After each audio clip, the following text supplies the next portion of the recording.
Hi friends, welcome to Akshara jobs zone. Andhra Pradesh రాష్ట్రంలో ఉన్న పెన్షన్దారులందరికీ కూడా ప్రభుత్వం శుభవార్తను అందించిందండి. ఇప్పటి వరకు నిబంధనలో ఉన్న వాటికి కొన్ని మార్పులు చేర్పులు చేస్తూ కొత్త ఉత్తర్వులను జారీ చేయడం జరిగింది. 2 నెలల పాటు వరుసగా పెన్షన్ తీసుకోకపోయినా 3వ నెలలో ఒకేసారి మొత్తం పెన్షన్ చెల్లింపు చేసేలా ఉత్తర్వులను ప్రభుత్వం జారీ చేసిందండి. ఇక పెన్షన్ తీసుకుంటున్న కుటుంబ యజమాని మరణించిన క్రమంలో భార్యకు మరుసటి నెలలో వితంతు పెన్షన్ కూడా మంజూరు చేయాలని ఆదేశాలు ఇవ్వడం జరిగింది. ఇక రాష్ట్రంలో పెన్షన్దారులకు పెన్షన్ పంపిణీని సరళతరం చేస్తూ రాష్ట్ర ప్రభుత్వం అధికారికంగా నిర్ణయం తీసుకుందని, 2 నెలల పాటు వరుసగా పెన్షన్ తీసుకోపోయినా 3వ నెలలో ఆ మొత్తాన్ని చెల్లించే విధంగా ప్రభుత్వం నిర్ణయించినట్లుగా వెల్లడించారండి. దీనికి సంబంధించిన జీవో కూడా రావడం జరిగింది.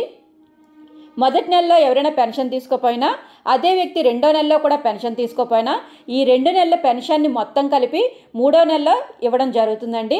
ఒకవేళ 2 నెలల పాటు వరుసగా పెన్షన్ తీసుకోకపోతే ఆ 2 నెలల మొత్తాన్ని కలిపి 3వ నెలలో 3 నెలల పెన్షన్ మొత్తం ఒకేసారి అందజేయడం జరుగుతుందని తెలపడం జరిగింది. వరుసగా 3 నెలల పాటు కానీ ఎవరైనా పెన్షన్ తీసుకోకపోతే వారిని శాశ్వత వలసదారులుగా గుర్తించి ఆ పెన్షన్ ఆపివేయడం జరుగుతుందండి.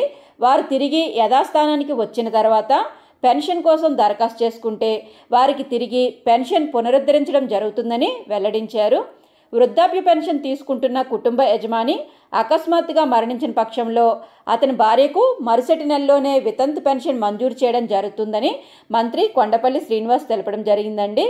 ఇందుకు సంబంధించి రాష్ట్ర ప్రభుత్వం సంబంధిత అధికార యంత్రాంగానికి ఉత్తర్వులు జారీ చేసినట్లుగా వెల్లడించారు.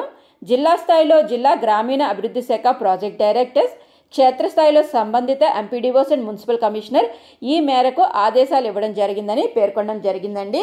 సో ఫ్రెండ్స్, ఇదండి ఈ వీడియో. కనుక మీకు నచ్చినట్లయితే ఒక చిన్న లైక్ అండ్ షేర్ చేయండి ఫ్రెండ్స్. అదేవిధంగా లేటెస్ట్ అప్డేట్స్ మరిన్ని తెలుసుకునేందుకు గాను మా ఛానల్ని తప్పకుండా ఫాలో చేయండి friends. Thank you friends. Thank you for watching.